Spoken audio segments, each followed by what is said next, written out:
ஆண்டவர் உங்களோடு இருப்பாராக. புனித மத்தேயு எழுதிய நற்செய்தியிலிருந்து வாசகம். அதிகாரம் 9, இறை வார்த்தைகள் 9 முதல் 13 முடிய. இயேசு அங்கிருந்து சென்றபோது மத்தேயு என்பவர் சுங்கச்சாவடியில் அமர்ந்திருந்ததை கண்டார். அவரிடம், என்னை பின்பற்றி வா என்றார். அவரும் எழுந்து இயேசுவை பின்பற்றி சென்றார். பின்பு அவருடைய வீட்டில் பந்தியில் அமர்ந்திருந்தபோது வரி தண்டுபவர்கள், பாவிகள் ஆகிய பலர் வந்து இயேசுவோடும் அவருடைய சீடரோடும் விருந்து உண்டனர். இதை கண்ட பரிசேயர் அவருடைய சீடரிடம், உங்கள் போதகர் வரி தண்டுபவர்களோடும் பாவிகளோடும் சேர்ந்து உண்பது ஏன் என்று கேட்டனர். இயேசு இதை கேட்டவுடன், நோயற்றவருக்கு அல்ல, நோய் உற்றவருக்கே மருத்துவர் தேவை. பலியை அல்ல, இரக்கத்தையே விரும்புகிறேன் என்பதை கருத்தை நீங்கள் போய் கற்றுக்கொள்ளுங்கள். ஏனெனில் நேர்மையாளரை அல்ல, பாவிகளையே அழைக்க வந்தேன் என்றார். இது வாழ்வு தரும் கிறிஸ்துவின் நற்செய்தி. கிறிஸ்துவே உமக்கு புகழ்.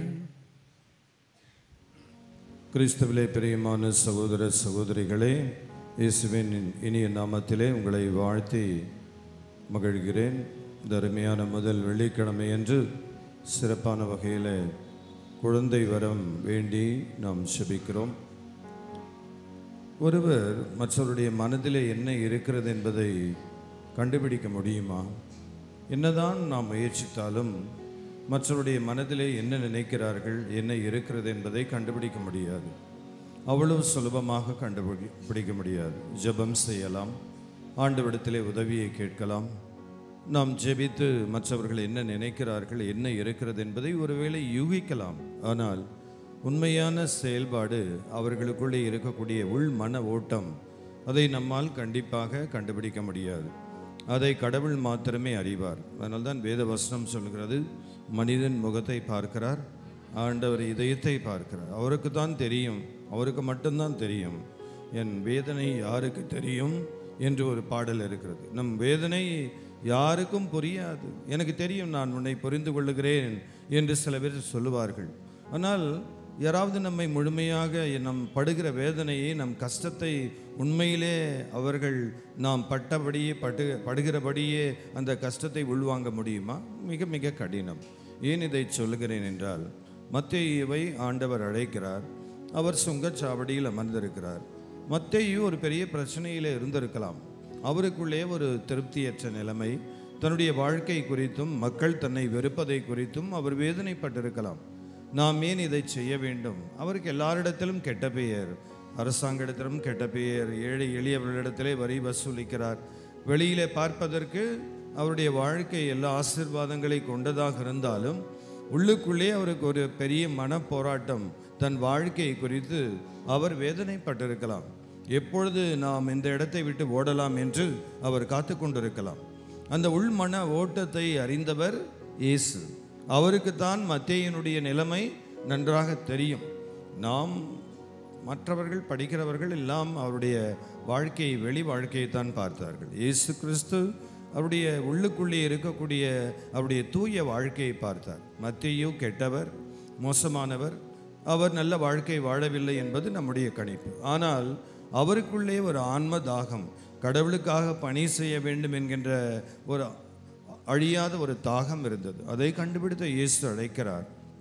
அதனால்தான் நாம் வாசிக்கிறோம், உடனடியாக அவர் எழுந்து இயேசுவை பின்பற்றி சென்றார். அப்படி என்றால் அவர் பல நாட்களாக இயேசு தன்னை அழைக்க மாட்டாரா என்று காத்து கடந்திருப்பார். இந்த பகுதியில் போகும்போதெல்லாம் இந்த இயேசு நாசரேத்து இயேசு ஒரு வார்த்தை சொல்லி தன்னை அழைக்க மாட்டாரா என்று காத்து கடந்திருப்பார். எனவே இயேசு அழைத்த உடனே அவர் வேத வசனம் சொல்லுகிற பின்பற்றுகிறார். வீட்டிலே விருந்தினை ஏற்பாடு செய்கிறார். அங்கே தன்னுடைய அருமையான ஒரு அன்பை வெளிப்படுத்துகிறார். இயேசு கிறிஸ்து கூட பாவிகளுக்காக மருத்துவர், நோயற்றவருக்கு அல்ல, நோயுற்றவருக்கே தேவை என்பதை ஆண்டவர் சொல்லுகிறார். ஆக பிரியமானவர்களே, இறைவனுடைய அனைத்து பண்புகளிலே, குணங்களிலே எனக்கு மிகவும் பிடித்த ஒன்று இருக்கிறது என்றால் அது அவருடைய பாவிகளோடு அவர் கொண்ட தோழமை. மற்ற எந்த கடவுளுக்கும் இல்லாத ஒரு சிறப்பான குணம் நம்ம ஆண்டவர் இயேசுவுக்கு இருக்கிறது. உலகத்திலே மக்கள் பல கடவுள்களை வணங்கலாம், ஆனால் நம் தெய்வம் இயேசு, நம் கடவுள் மன்னிக்கக்கூடியவர். பாவிக்கு பொறுத்தல் உண்டு, அந்த பரலோக வாழ்வு உண்டு, பாவிக்கு ஒரு மீட்பு உண்டு என்பதை இந்த உலகிலே உரக்கச் சொன்னவர் இயேசு. எனவே பாவியாக இருந்த மத்தேயுவை அழைத்து தன்னுடைய பணிக்காக பயன்படுத்துகிறார். இயேசுவிடம் நாம் கற்றுக்கொள்ள வேண்டிய மிகப்பெரிய பாடம் அவர் பாவிகளுக்கு செலுத்திய ஒரு தோழமை, அன்பு. அவர்களை தேடி அவர் சென்றார். எனவே இயேசுவை போன்று மற்றவருடைய வாழ்விலே என்ன நடக்கிறது என்பது நமக்கு தெரியாது. எனவே இவர் பாவி, இவர் நல்லவர் என்று மக்களை பிரித்து பார்க்க வேண்டிய அவசியம் நம் குடும்பத்திலோ சமூகத்திலோ நாம் பணி செய்கிற இடத்திலோ தேவையற்றது. அனைவரும் ஆண்டவருடைய பிள்ளைகள். ஒவ்வொருவரும் என்ன சூழ்நிலையில் இருக்கிறார்கள் என்பதை நீங்களும் நானும் சரியாக அறிய மாட்டோம். அவருடைய இடத்தில் இருந்தால்தான் அது நமக்கு புரியும்.